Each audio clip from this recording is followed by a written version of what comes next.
Hello and welcome to the Annie Altman Show, the podcast, season 5. Welcome to the third episode in the Communication C series. Today I'm here with Corinne Schnee, and we are going to talk about communication and expression and fashion and mental health and death and life, and we'll see where this goes. I'm really excited. I'm really grateful to have you here. I'm loving, for people watching on YouTube, all the different colors and textures and shapes we've got in your fashion and background choices here. We got a colorful tree and shirt going on. Yeah. Hey, I'm Corinne. So I'm going to share, because I'm super stoked on it, that you and my dad have the same birthday. So if it's October 4th and you're listening to this podcast, please wish Corinne a happy birthday. And then how would you like to introduce yourself? Oh, plus your great mug for other expression.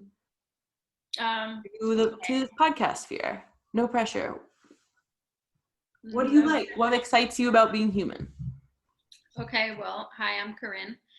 Hi, Corinne. What excites me most, I think, about the human existence is doing things I've never done before and talking to people I've never talked to before. So first times, I love first times.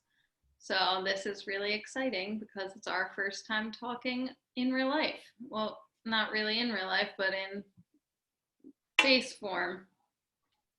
Our first video chatting, recording, talking. Yeah, my favorite thing to talk about and do. So,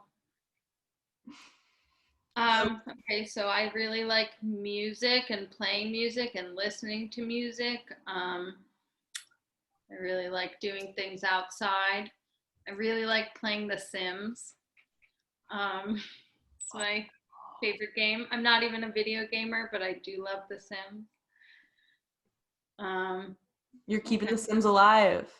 Oh, I've been playing The Sims for more time in my life than I haven't been playing The Sims.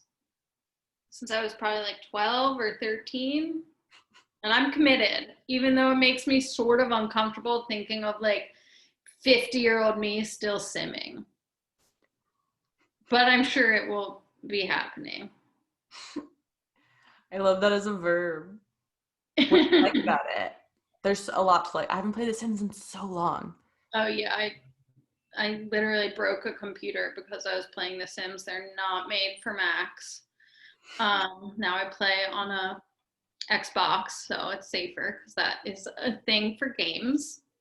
I don't know. I was really into dolls as a kid, and I think there's that awkward age, 12, 13, where you're like too old for dolls, but you still want to be playing them, too young for a lot of things. So it's almost like I evolved into playing pretend in another way. And now it's just, I don't use cheat codes, so I like really challenge myself. And I don't know, I just think it's really fun. It's my geeky thing that I like. I've not heard of someone playing Sims in so long. I fucking love that. I'm inspired to play. Do you dress them up? Like, do you get really into the fashion of it? Oh, yeah. Really And into the the interior design?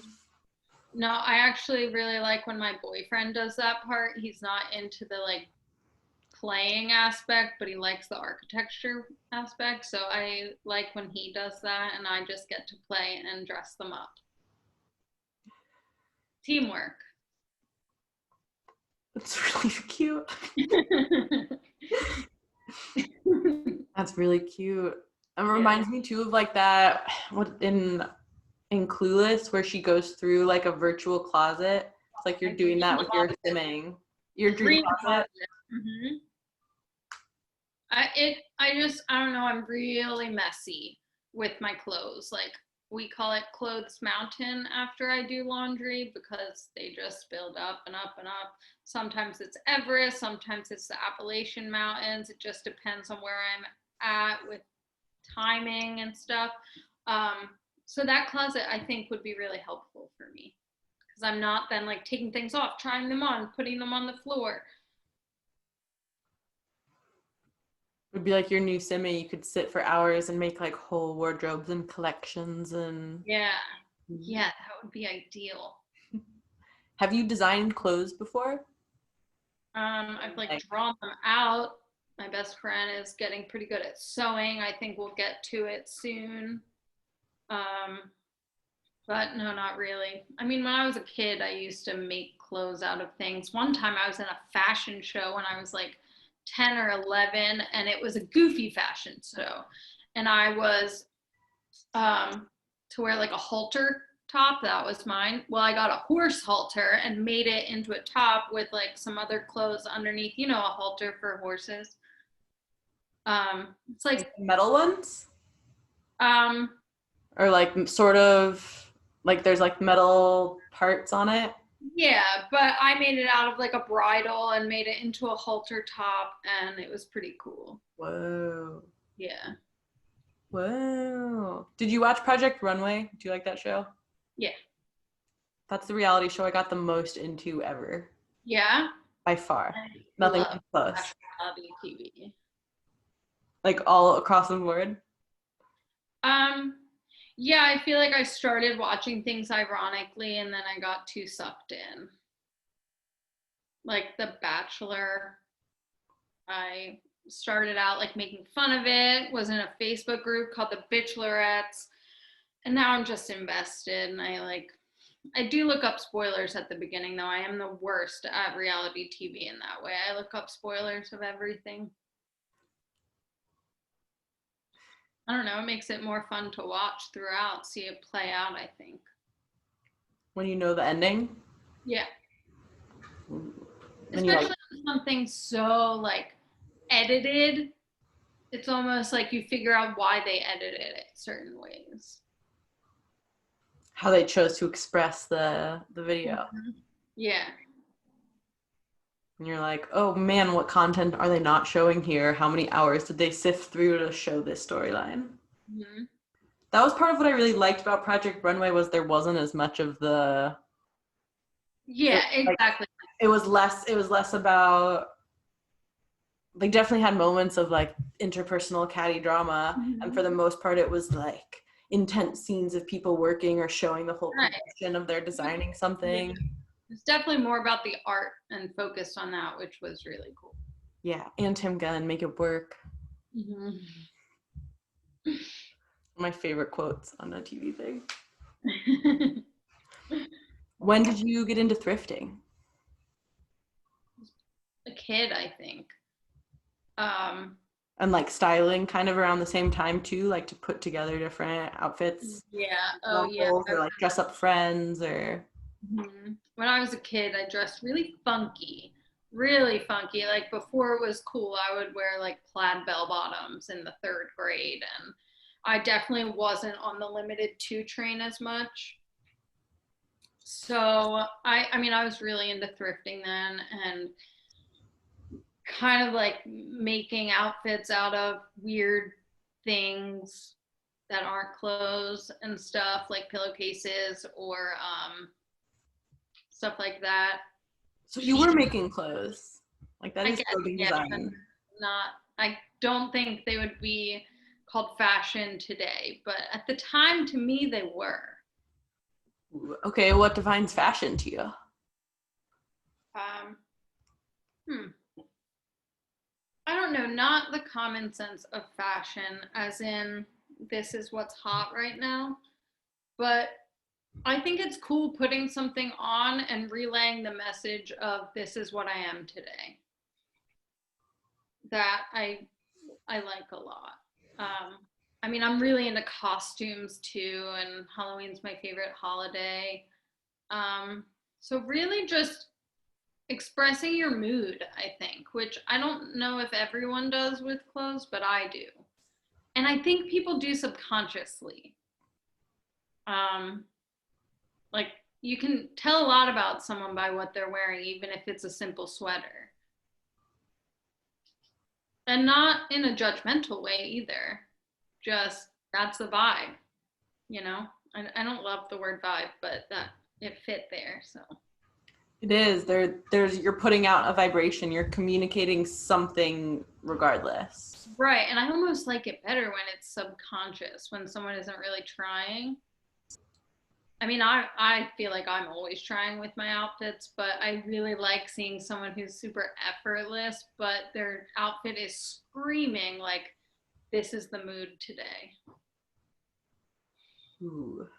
I feel like there's some sort of like the middle way part where it feels effortless also when someone is being authentic to them and to Yeah. their mood. And I'm glad, with talking so much about mental health and feelings and all of those things, about it's expressing, like there's a couple layers to it where you're expressing your identity and something about yourself, and also you're expressing you that day or something more Right. temporary. Right. And Different part. yeah. And when I'm complimenting someone on their outfit and they say, oh, it's just comfortable. It's like, yeah, but that's the mood there. It's like, this is what makes you comfy, you know? Totally. And Like it with goes, you go you go. ahead. You go.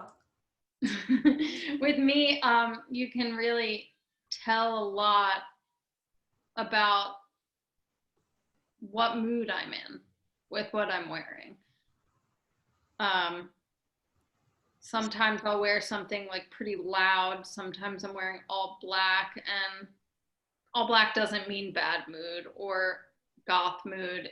It means like chic mood sometimes, or cranky mood, or I want to look thinner today mood. But I mean, I don't know. And I like to think that everyone, the way they are dressed, is kind of a reflection. Of them at that moment. Yeah, just at that moment, not like who they are really, but just what they're feeling at that time. And I like that.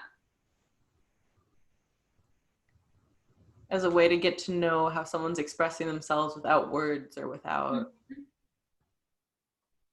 I especially like when it's someone trying to mask a mood, if that makes sense. Yeah, well, that was where I was gonna go. I'm glad that you brought up first, and I want to go back, kind of keep circling around wherever the the other side of the circle of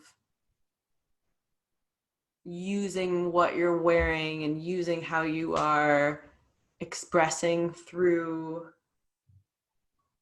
clothes and fashion and hair and all of it to shift your mood. I was about to say that too, because if I want to be in a certain mood but I'm not in it, sometimes I'll put that outfit on. It's like And when people like listen to a song to get in a certain mood, it's like put on the outfit or put on the whatever. mm-hmm, definitely.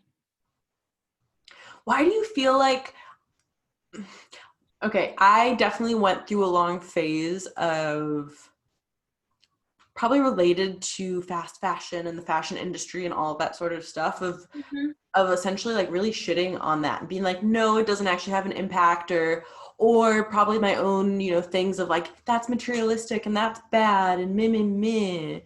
And like wanting to downplay that rather than having it be Halloween every day. That it's a dress up, it's a way of expressing. We're putting something on these human suits, so put on something that makes you feel comfortable and feel like yourself, and let Yeah. it be a fun art and expression. Mm-hmm. Yeah. And I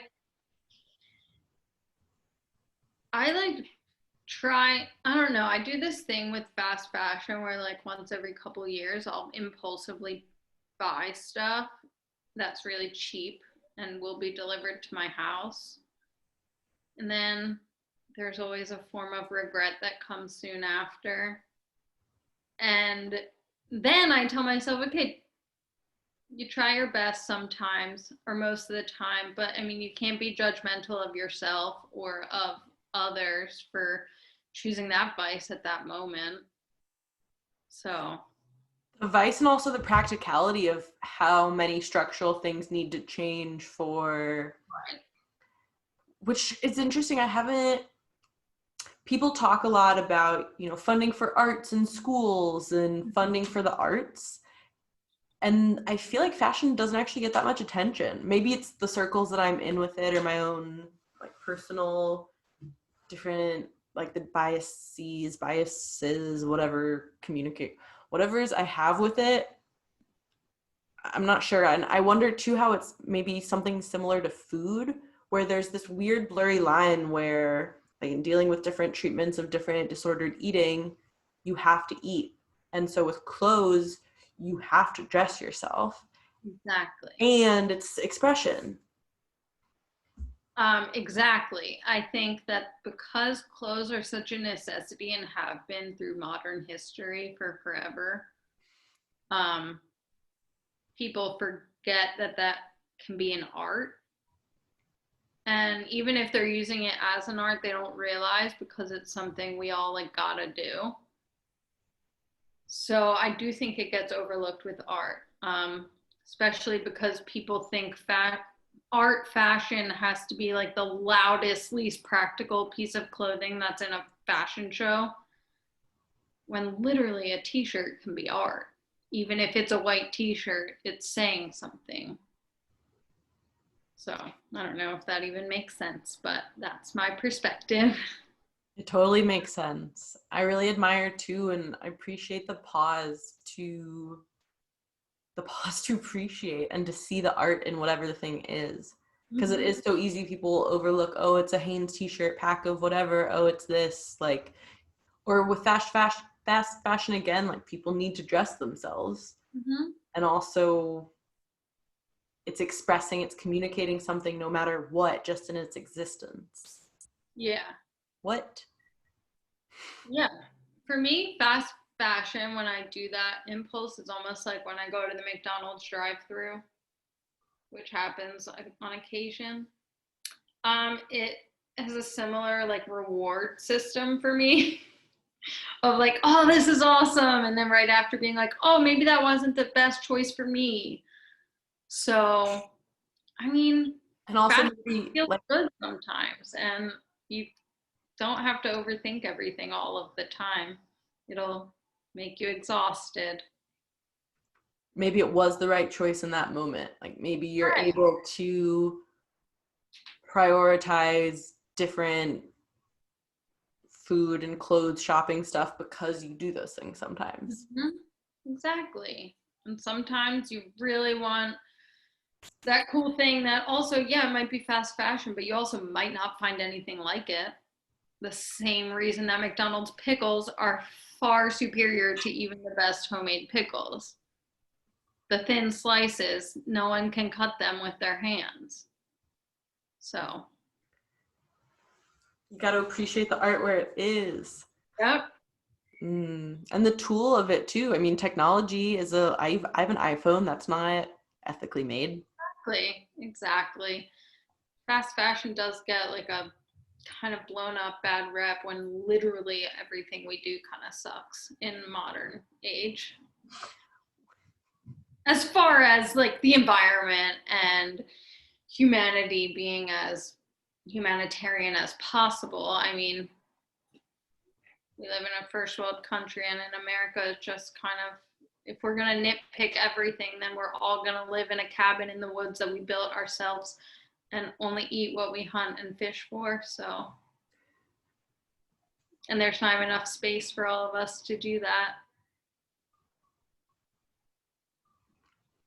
No, no, and that isn't necessarily what everyone would want to do or what It wouldn't would. make everyone happy.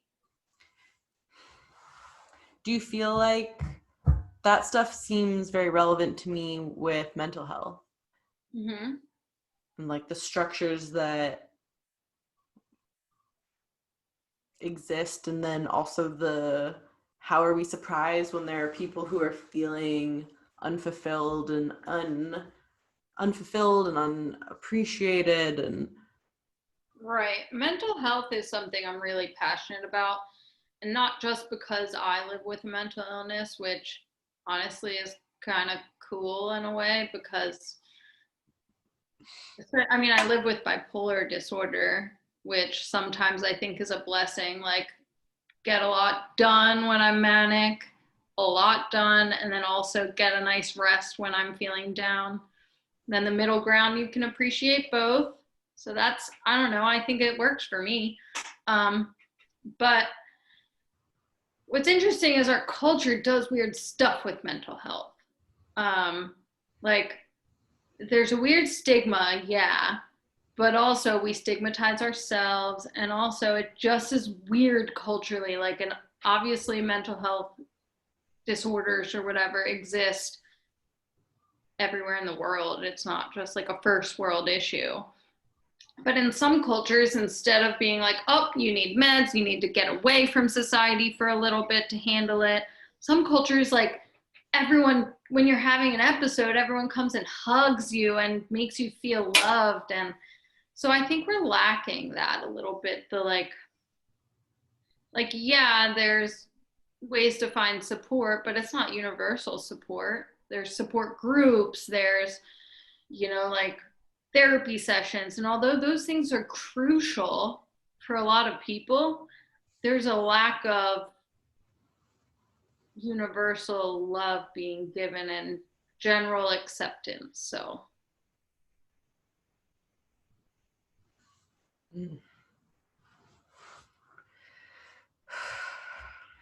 I'm glad you brought up the different ways people communicate about mental health and how it is responded to, and that you brought up the reminder that it's a different way of seeing the world rather than it being the right or wrong binary, or this, like, I think a lot about that gorilla basketball video. Do you ever see the one with the, like, people playing basketball and the gorilla runs onto the court? mm-mm. Okay, is it okay if I ruin a YouTube video for you? Yeah. There's this video that says count the number of times people pass the basketball back and forth. And then they show you a clip and there's people on a basketball court. And at the end they say, how many times was it passed? Or at the end you're expecting them to say, how many times was it passed? And they say instead, did you see the gorilla? And most people don't see it because they're so focused on what they were told to do. Mm-hmm. And then you go back and there's literally like a large human in a full-on gorilla suit, like head and everything, who runs onto the court and does a full dance, like not just like walks off and walks on, like he gets in there, moves around, dances, leaves, and everyone's, it's a great reminder of what is being communicated and what you're looking at and what you're paying attention to. That's and really cool. So concept. Cool.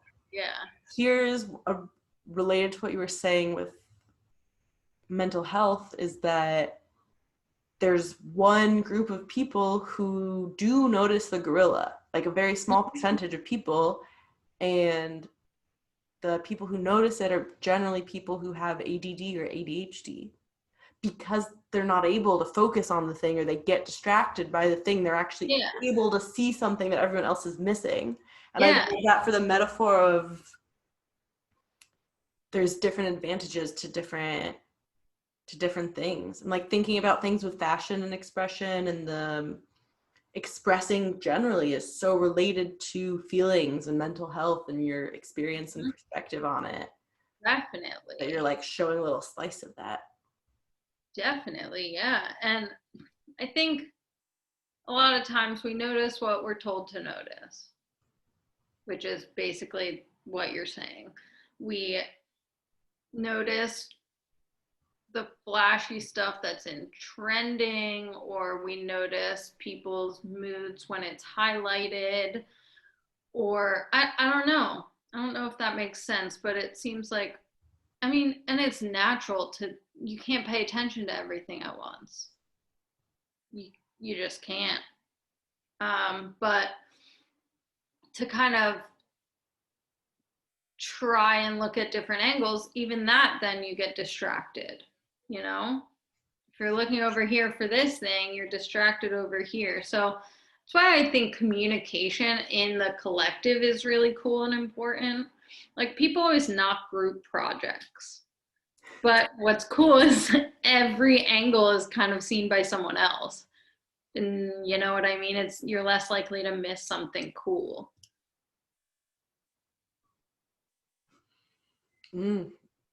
Yeah, I'm thinking of like photo shoots and styling teams, and my head is still in the fashion and clothing world, and how it's not one person who does the whole thing. Like different people come together to do each different element. Right. And then that relays many perspectives in one photo or one video or one fashion show, you know? Like you can see a little more if more heads are in it, planning it and creating it. So that's why communication is so cool in a group setting. Because that's the only way it's actually going to happen. Yeah. Why do you feel like where do you feel like the challenges from that come? Or when communication breaks down, or when people say, I hate group projects? Well, I think we all naturally think our perspective is the right one. So it's kind of difficult to open up to someone else's perspective. And then, I mean, we always our tunnel vision goes towards what we know and what we like. So sometimes with a group project or anything when working with a group, it can be tough to sway your idea. We also have a weird thing with being right or like the best. So when someone comes out with a new idea, it might be hard to say like, oh wait, I like that better than mine. You know, it's weird. Ooh, a lot of compromising ego and all of the like ego and real expression of your essence. And I think for me at least, it's like right or wrong. It's hard to remember that there's a bunch of right and probably a lot less wrong. So I think sometimes I at least have a hard time saying like, oh, that's right, but this also could be right and maybe could be better fit for what we're doing. Which is like, that's the whole root of group projects, is then how to communicate through that. Yeah. There are a lot of rights, and it's different if you're dressing yourself, then you get to pick what's right for you in that day and your feelings and your intention and your whatevers. Right.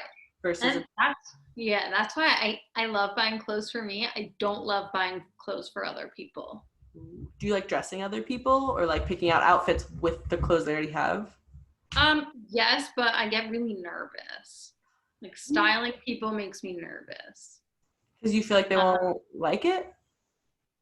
Not even won't like, but won't feel it. Like I'm scared I won't be able to communicate what look I'm seeing, because we all see different stuff. I sometimes wonder if like we are all looking at blue but seeing a different color. So it's kind of like that. Like, am I portraying the outfit that I want to portray for you? You know? It's such a question of a stylist mind, like to go into that many levels of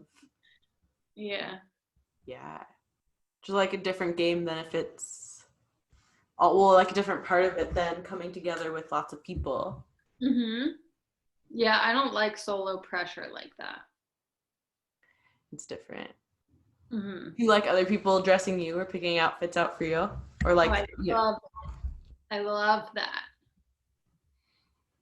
Because first of all, there's like, it's hard to make me hate an outfit. So no matter what you put me in, I'll be like, and I also trust other people's perspectives of what looks good on me. Like, not saying it's an outfit I would choose, but they think like, this is flattering for you. That's nice to hear. Like, you look great, and here's why you look great, or here's just a piece of why you might look great, because you look great in this. I don't know. I think that's fun. Yeah, and like seeing parts of you or things that maybe you wouldn't see or pick out.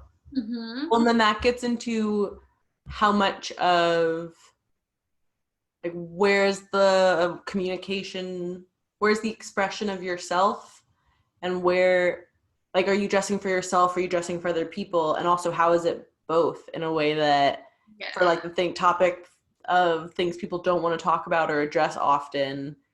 Mm-hmm. It is like it is both, no matter, like you were saying, even if someone is wearing a plain sweater because you have to wear clothes out in public, or because it is cold, or because whatever it is, it's still, you're doing that for you and for someone else. Mm-hmm. Exactly. And I think it's very funny when people say, like, I don't care about what I'm wearing, I just put a t-shirt on. It's like, yeah, but you chose that t-shirt over the one that was right there, and there's got to be a reason why you chose that one. It's not like, oh, I closed my eyes, grabbed it, and that's what I'm wearing, you know? Like, you chose it. Whether you want to acknowledge why or not, that's fine. You don't have to, but I see it. It's like in Devil Wears Prada, where they're like, this blue actually comes from the, and it's like, hey, bitch, actually. Yeah, exactly. No getting out of this. That's so true. There's no getting out of portraying who you are with your clothes. Ooh. But not saying that anything is right or wrong either, or that you're portraying something particular. You're not, but you still chose that t-shirt. And I know you did. And I commend you for it.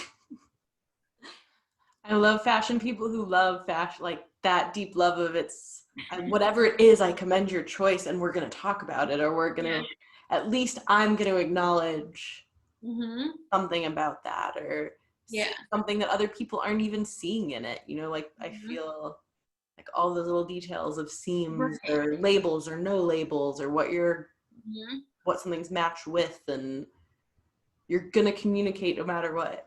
Yeah. I think I got that from my dad. You could have asked my dad, like, oh, 3 years ago, you saw blah, blah, blah, this person. And he'll be like, yeah, and she was wearing this. He would remember what someone was wearing. Whoa. Not because he cared. He was not into fashion. Yeah, but you said. Yeah, he just would notice, and it would stick with him. And I see that with myself as well. So that's kind of fun. Like, you remember they had this look, and then you can remember what they were wearing 2 years ago and how that's evolved and how maybe they've developed. So, and also I will say, I've never seen a bad outfit. I don't think, I mean, it might not be my style, but I've never seen someone been like, why would you wear that? Never. You've never seen an outfit and been like, what? You're always like, there's something interesting about it. Yeah. And it's just who you are. That's like saying, oh, that person is ugly. I wouldn't think that, because everyone's just different, you know? So, I mean, that outfit might not be my style, but you wore it and you rocked it. I'll look back on my own style when I used to wear baby fat, and like, I don't know. I used to wear shirts that said baby fat on them, that company. And now I look back, I'm like, ooh, that wasn't the look for me. But it just wasn't the look I would wear now. I'm definitely my own harsher critic than others, though. But I think we all are. So you look at your own evolution through your fashion too, or through, like, that was, baby fat was you then, and is not, and now there's the shirt you have on that says women don't know you shit. Right.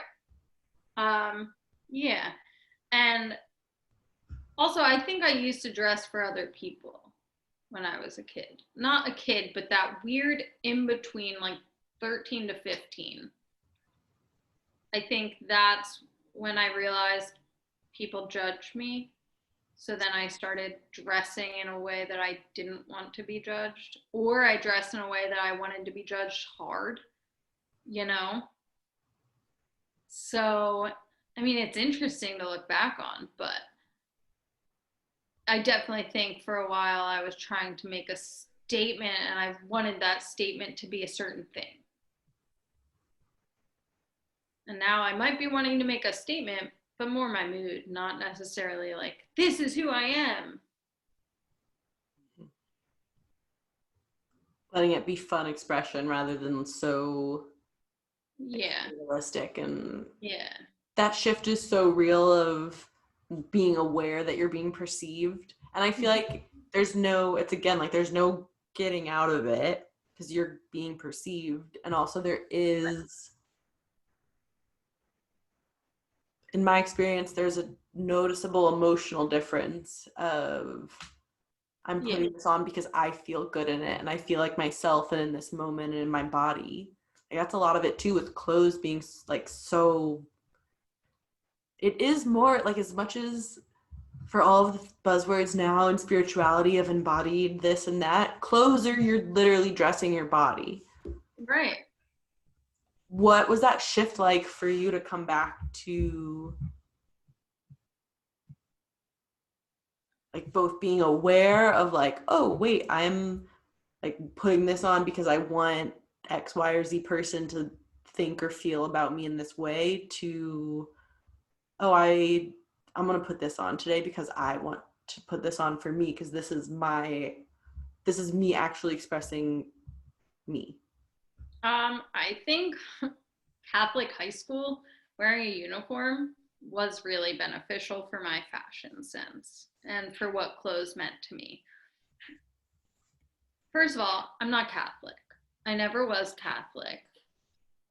My parents were like, why do you want to go to this school? I just wanted a change. Like I said, I really like change and first times. And I'd gone to the same school till ninth grade, and I thought, I want to go somewhere else. And that was the option. Um, and so that was interesting. I went to Catholic school and I had a uniform, whereas I was in public school before that. And having a uniform, you have to find other ways to express yourself as a 15-year-old because you're all wearing the same thing. So, as much as you can be like, oh, well, that's nice because you just got to get up and know what you're wearing. Yeah, but you also got to know how to be who you want to be without the image. Does that make sense? Without having that tool of self-expression Yeah. or like very limited could you wear like jewelry or different like You could wear hair one things? bracelet on each wrist. One bracelet, there was a number. Such silly rules. You had to wear uniform shoes, which I thought were so ugly. Now I would totally wear them. They were like ankle, I forget what they were called. They were a really funny shoe, but they were so ugly that they were cute. But at the time, I didn't get it.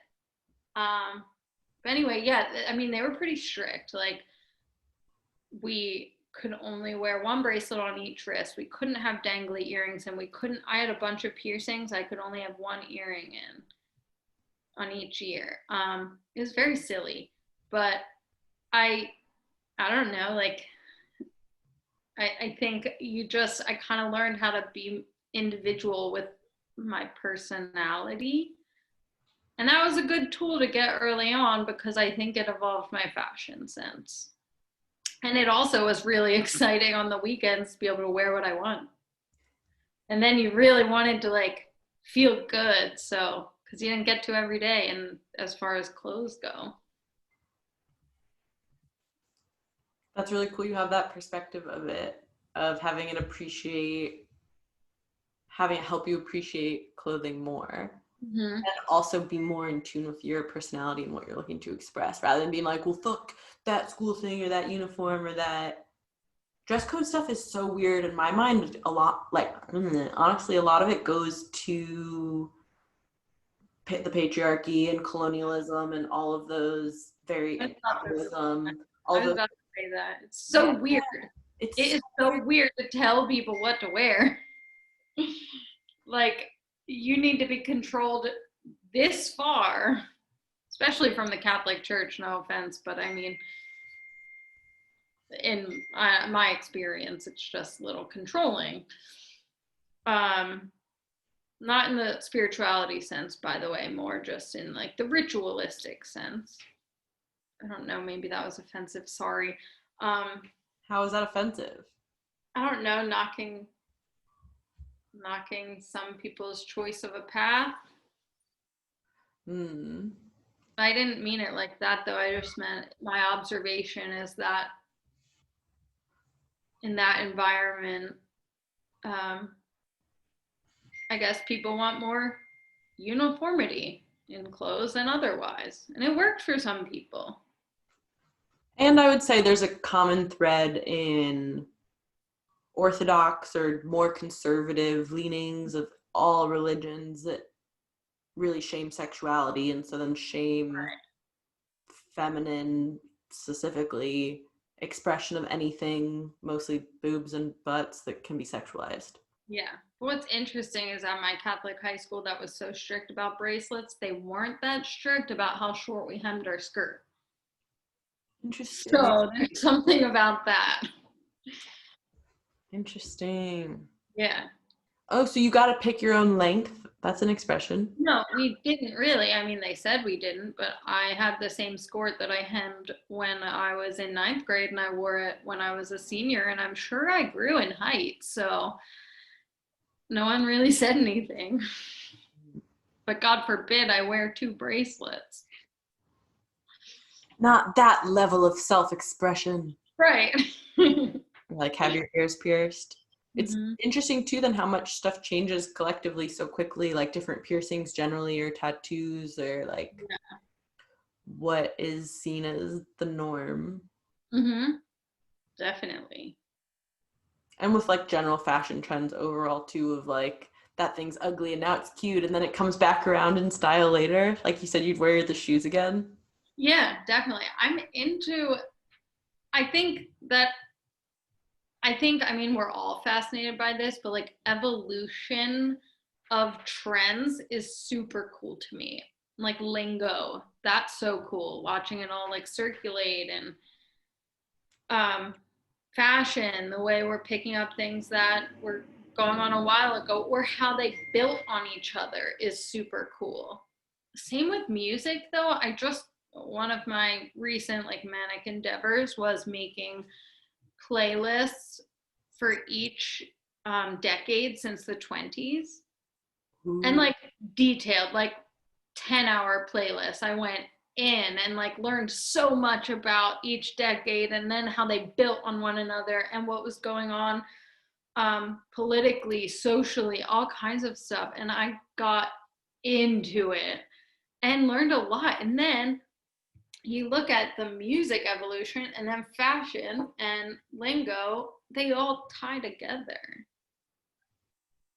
Expression is really cool. And it's different ways that we communicate.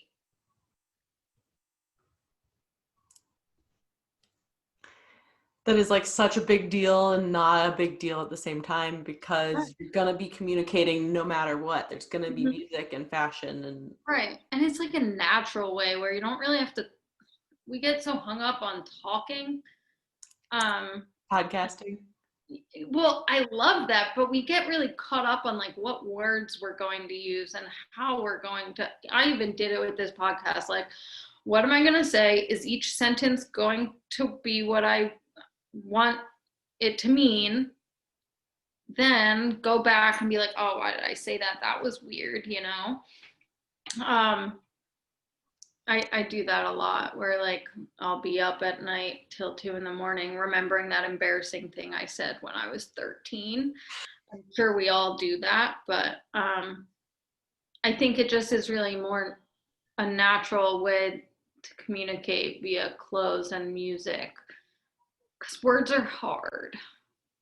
Words are really hard and words can be used so differently by different people and in different contexts or with different tones. Mm-hmm. Yeah, I definitely sharing music with people, singing, dancing, making music, clothes, Yeah. food stuff, like the nonverbal communication Mm-hmm. things are very real. And it is all tied to, like you were saying, with lingo, it's all reflections of the same Yeah. stuff. Which then I was hearing, my head went back to sort of circle again to that shift of being aware that you're being perceived by other people, that we're an individual communicating and we're part of these bigger webs and trends and evolutions of communication, and we're one little part of it, and we're observing it and we're creating it, and it's like such fun mental fuckery. Yep. Something that helps me when I get too self-conscious about the words I'm using or what I'm wearing is like, no one really cares that much because they're worried about what they're wearing, what they're doing. No one cares. And a lot of people find that to be like a negative way to look at things. Like, no one cares about me. But honestly, it's comforting to remember no one cares that much about me. I mean, they might care about me as a person, but they don't care that much about what I'm doing.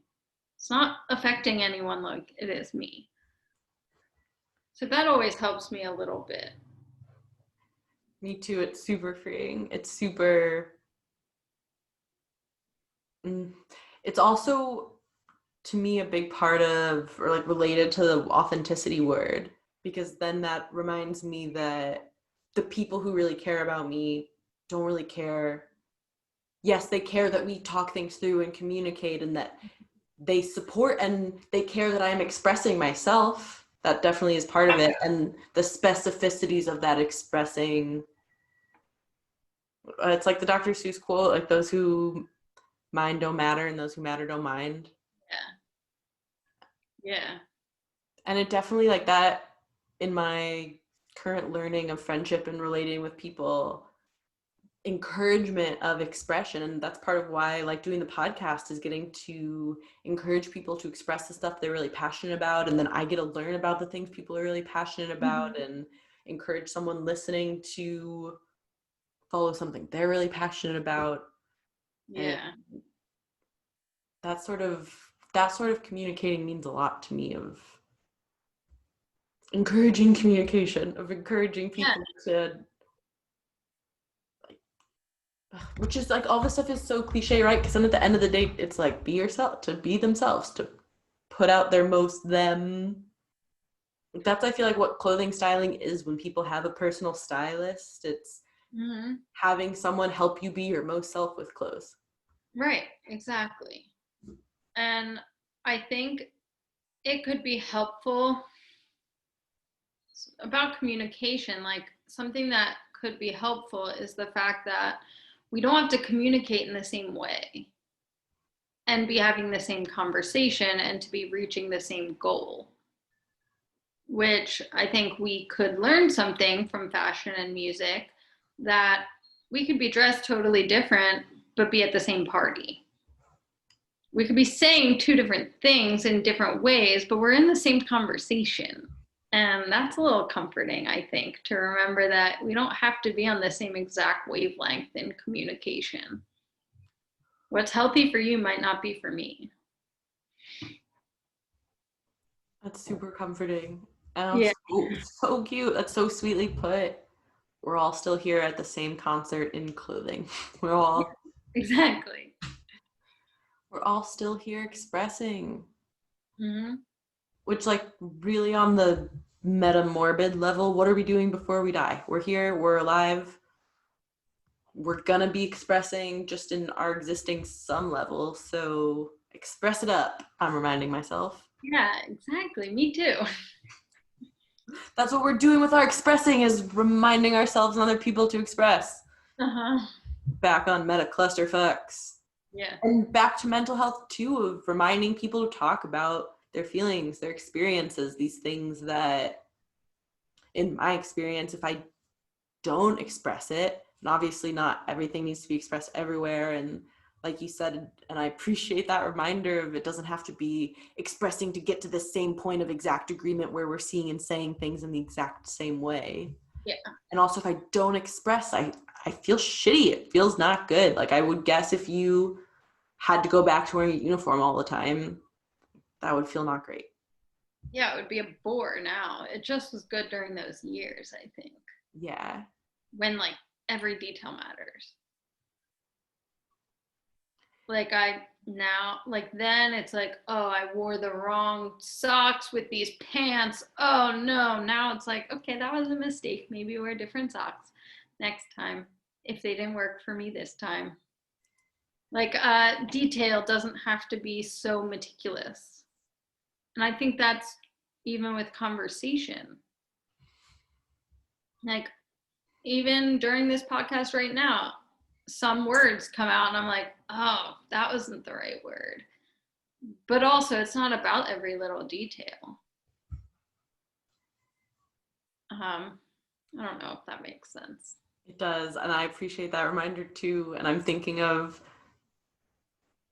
another that wise air energy, another Libra who called me very detail oriented, and she expressed it with such love and also such a like, hey, you are more detail oriented than you may be aware of here in this, and it's not a good or bad thing. It's a thing to know, because the details matter. And also, to go back to the vibe word, it's a vibe, right? It's how someone feels listening to this. Mm-hmm. We have no control over, to go to the control thing too.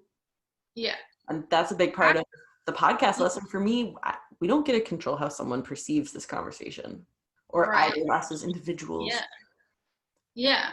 And I think it's kind of cool that details are only for ourselves. Like, the details are important to me. No one else is going to notice every single detail.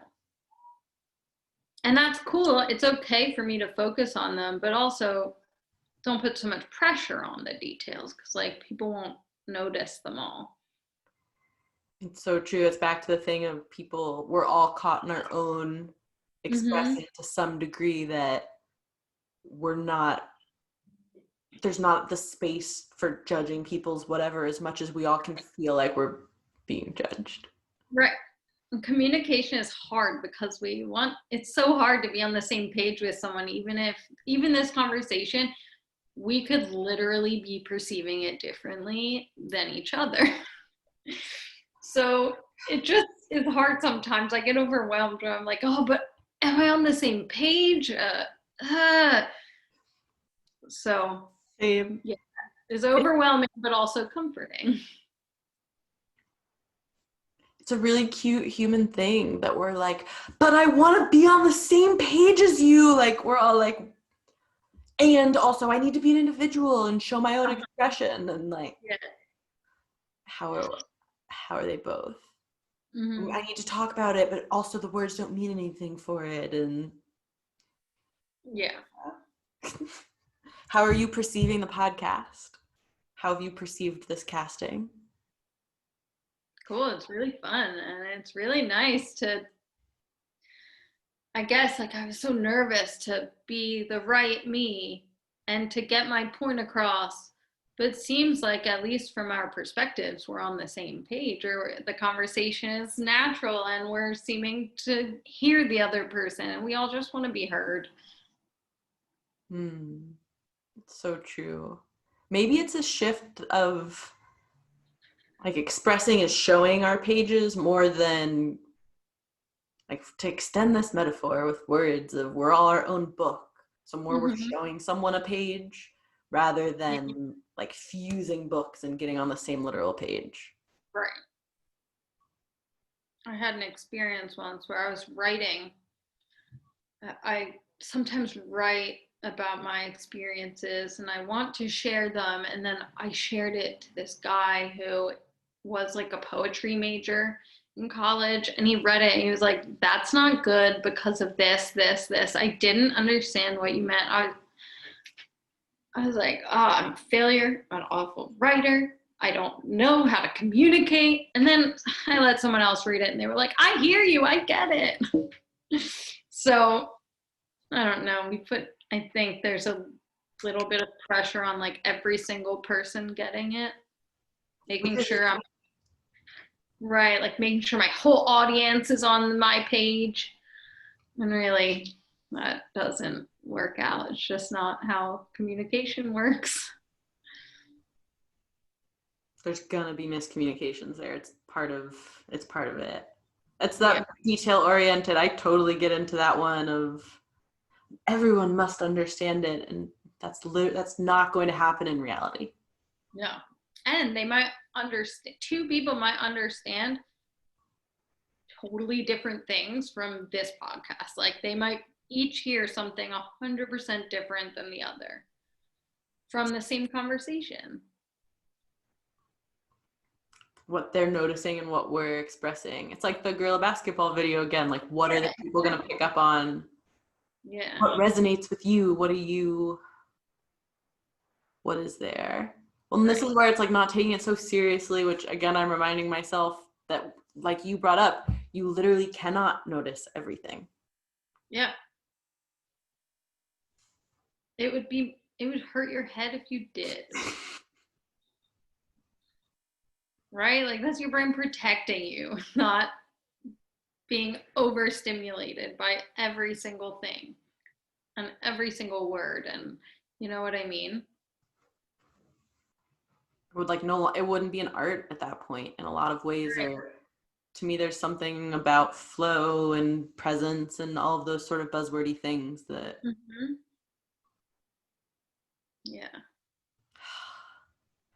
This dang communication thing. This podcast has been such a lesson for me of how to express, and then also like what you shared of, oh, am I going to be my authentic, am I going to be my most me self, or how am I going to share, how is that going to be expressed, or am I going to say the right, like am I going to be the right version of me on this podcast, or are we going to get to the right end answer, quote unquote, of what communication and expression means. And each podcast is another reminder for me of it's another conversation. It's another practice and expression, and say it sarcastically until I want to believe it or not. And also it's not, we're not getting to an end point here. Apparently there's no end goal. I know.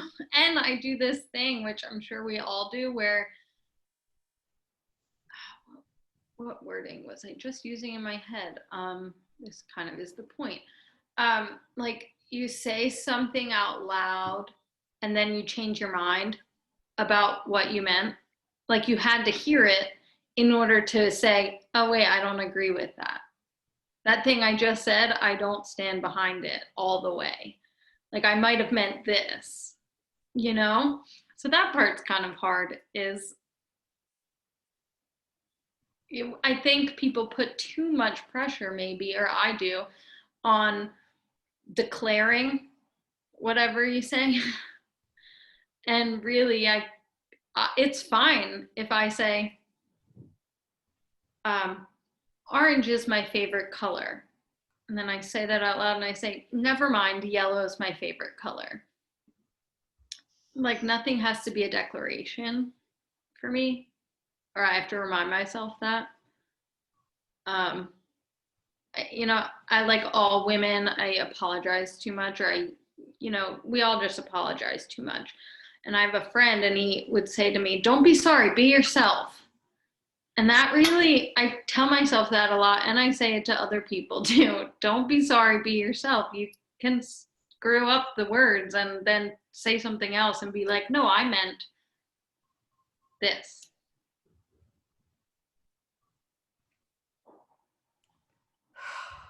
I needed that reminder. It's so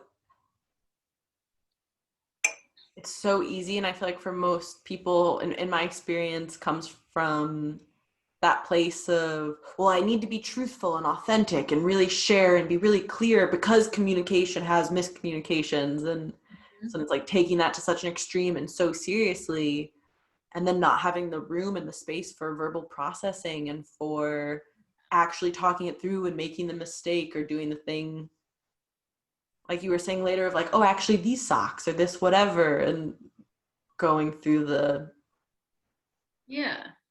whole learning process. Right. But I want it to be serious. No, I don't actually.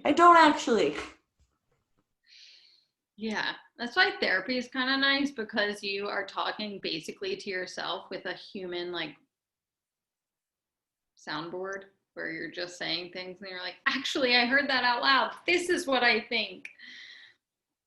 So if we all could just be a little more sweet to ourselves and others about having those conversations with one another, I think that would be really helpful. Me too. Yeah.